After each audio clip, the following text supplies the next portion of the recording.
All right, got here a back wheel for my Dax 125. Let's see, back wheel's off.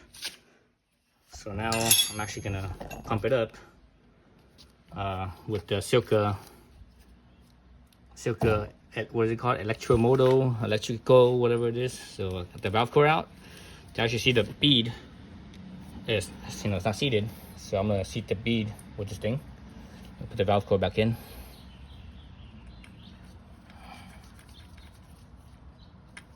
So seat this thing. Well, actually, just let me screw this on first.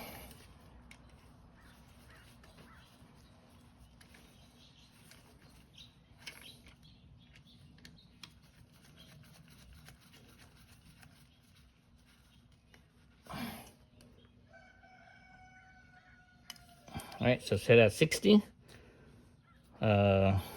Let's bring it back down to 40. I'm not sure how much pressure it's gonna take to seat this, but we'll see. So let's start it. See what happens. See if it seats it or not.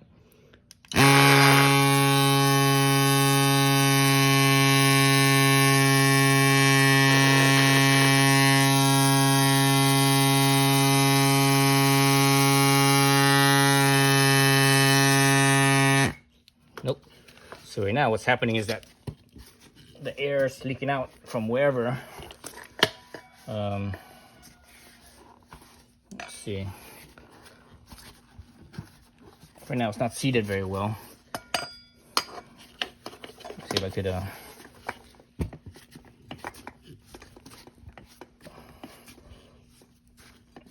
Like this. Let's see. Okay, that's.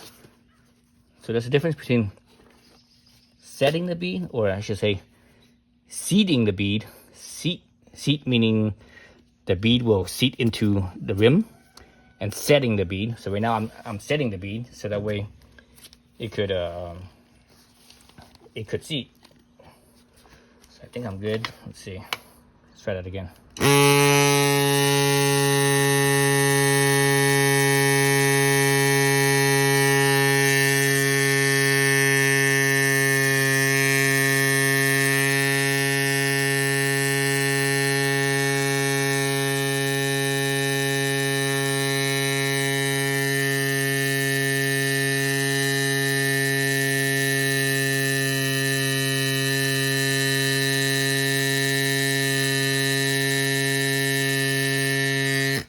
Nope, nothing's happening. That means it's still leaking. There's a leak somewhere. The bad thing about this is that this is a used tire. So usually used tires don't seat as well as new tires do. Unfortunately. Let me look at this thing again. I think it looks okay. From this side, let's look at this side here. I wonder if when I was installing this tire, I might have nicked the bead a little bit, cause it to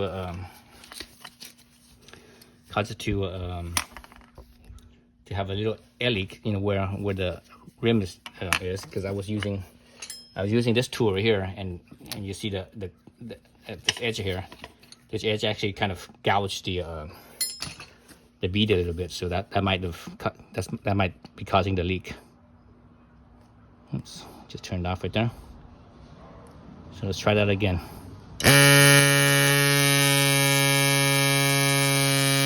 Oh, it's working, it's working. Oh, maybe not.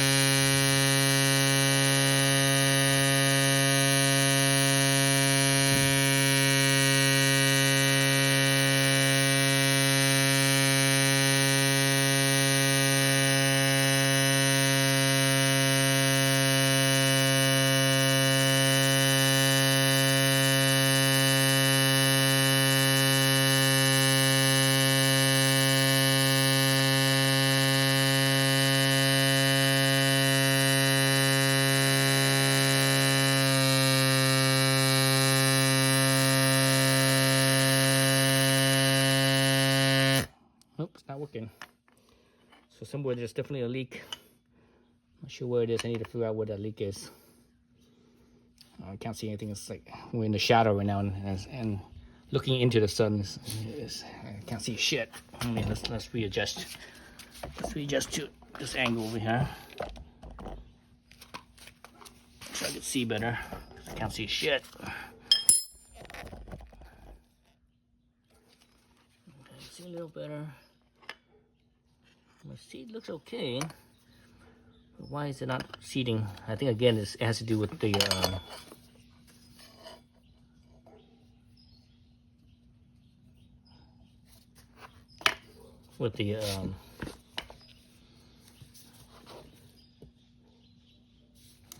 tire maybe having a little gouge somewhere.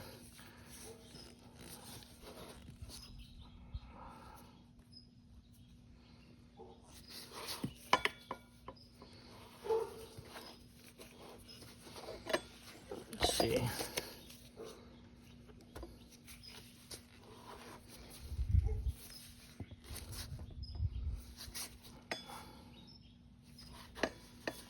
Yeah, there's a gouge in the tire somewhere on the rim, I think.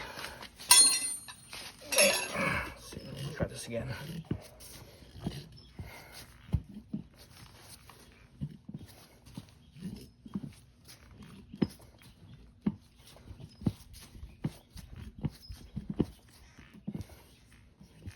So I think this is usually the hardest part of setting up a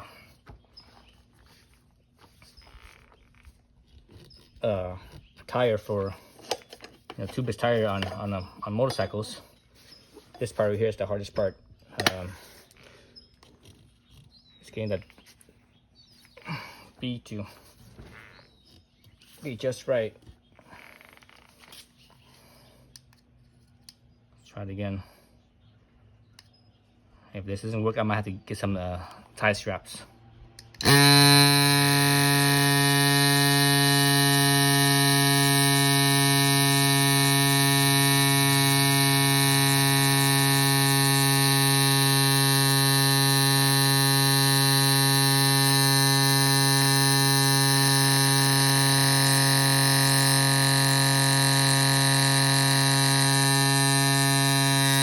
Nope, it's not working. It should go up pretty quickly. Maybe I need some more lube, I'm thinking. Yeah, maybe I need some more lube. Let's get some more lube in there. My little tire remover lube. Hopefully this will help. Usually I just use soapy water, squirt bottle, but lately I've been using this stuff.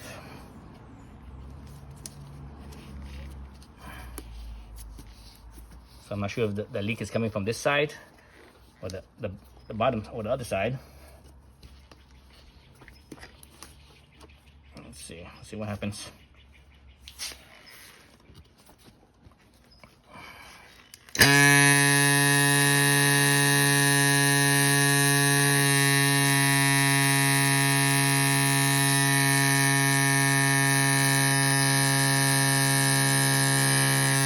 Nope.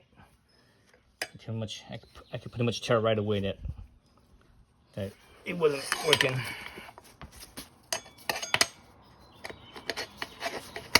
Let's get this side here. I think it might be. Let me get this out of the sun. Putting it in the sun is causing it to dry out too fast. Causing this lube to dry out too fast. Let's try that one more time with this on this side.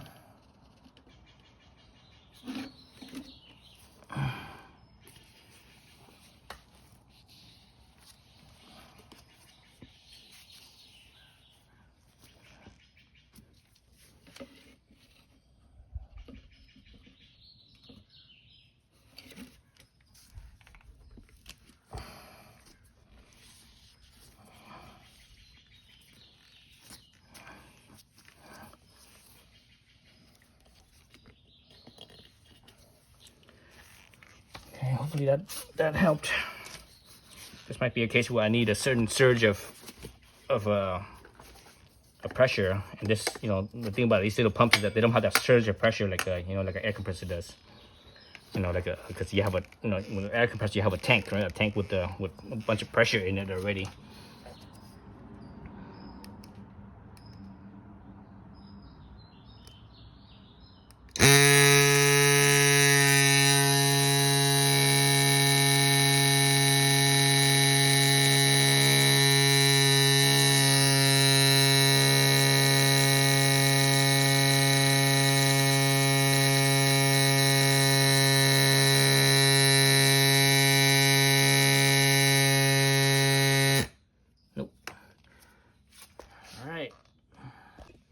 Alright, so I got my soapy water here. Let's try this instead. And hopefully that works. Let's squirt this thing down.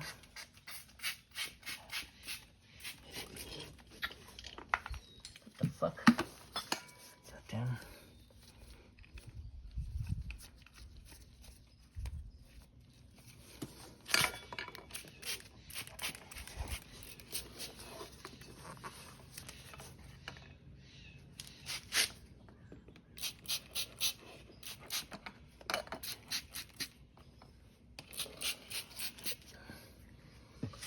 Okay, let's see if this works or not.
Too many leaks. There's too many leaks from everywhere. I see a bunch of leaks. So I'm gonna use the old tie strap method. All right, so I'm using a little strap here. See the strap there? See the other end of it. So here it is, right there. So you strap to the center. So you get some pressure, uniform pressure around the tire, so that way the bead could, you know, seal up against the rim a little bit better. So let me squirt some more soapy water.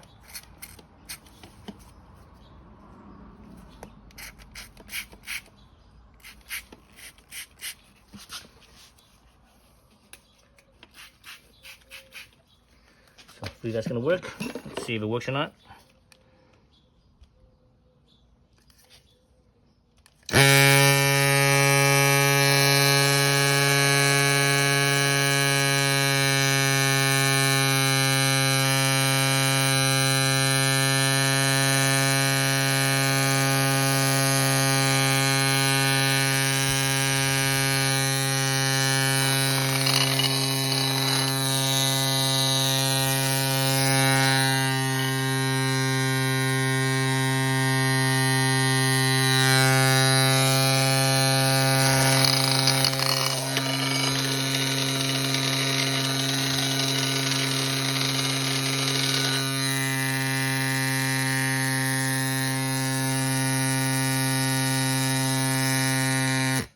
Nope. So yeah, so it definitely needs that sudden rush of pressure, or sudden volume, I should say. I mean, this thing pumps fine, but it doesn't have that volume that you would need from a a compressor with a with a tank. So this is not working.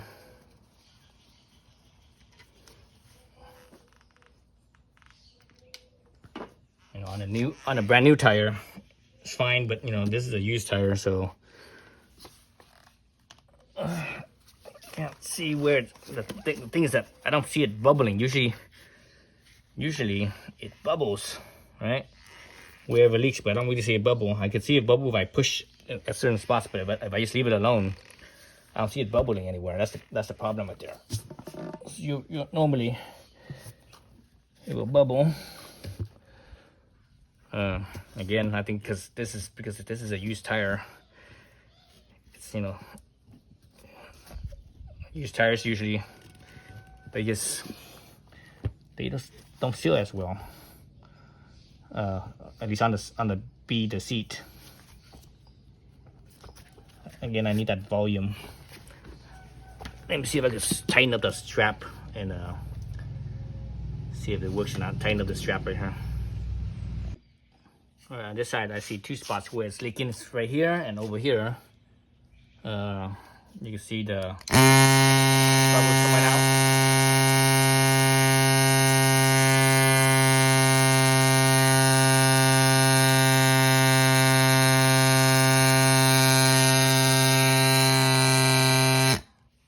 You see the bubbles coming out. Man, my batteries I'm at 1 bar now. Need to charge this thing up.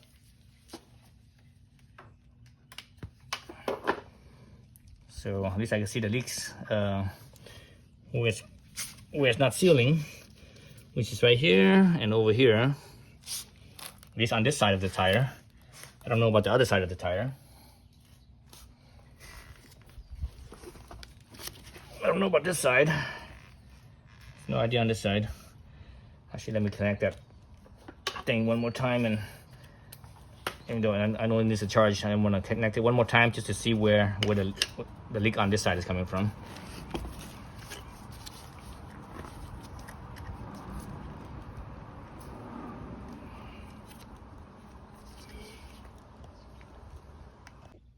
Okay, so I have the pump back on. Let's squirt this thing real fast. So let's turn this on. Let's turn the pump on.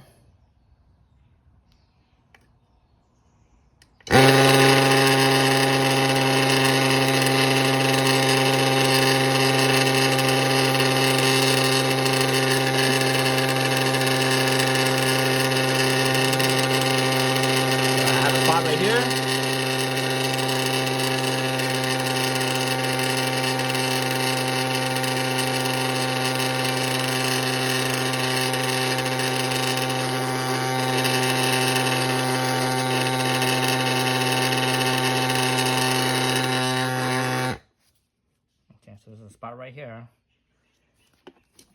Right there.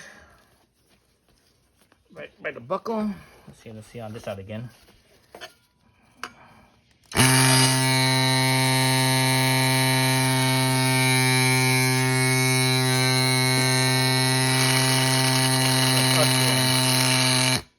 Okay, so these two end right here on this side and about right here on the other side. Okay, so I have a better idea. Okay, I have a better idea. I'm gonna see if I could get those spots to seal a little better.